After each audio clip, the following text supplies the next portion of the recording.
Ni umukino wabaye ku munsi w'ejo bundi wari wahuje ikipe ya APR ndetse n'ikipe ya Al Hilal. Ibintu byari bimeze neza gatanu kandi aho ikipe ya Al Hilal yatanye ibitego bibiri ndetse ikipe ya APR igataha ubusa.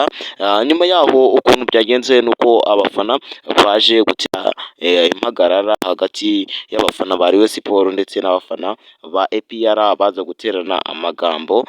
Uyu munsi ibyo twabivuze ejo, uyu munsi icyo tugiye kugarukaho, tugiye kugaruka ku kipe ya Rayon Sports. Abantu bansabye kubasobanurira ukuntu ibintu bimeze hagati y'ikipe ya Rayon Sports ndetse n'ikipe ya APR, ukuntu ibintu bihagaze nuko hari umukinnyi wari wavuye mu kipe ya Rayon Sports ngo yinjiye mu kipe ya APR. Nibyo inje kugira ngo turebe ukuntu ibintu bimeze koko nimba ari byo kabisa.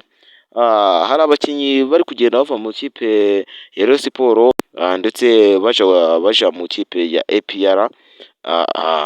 So ikintu navuga, wowe utari wakora subscribe wakanda subscribe kugira ngo ibintu bigende neza gatanu kandi ku munsi w'ejo bundi ibintu byemeze nabi ndetse nkomeza mubwira ati muri iki cyumweru hariho match izahuza ikipe ya Rayon Sports ndetse n'ikipe ya Polisi.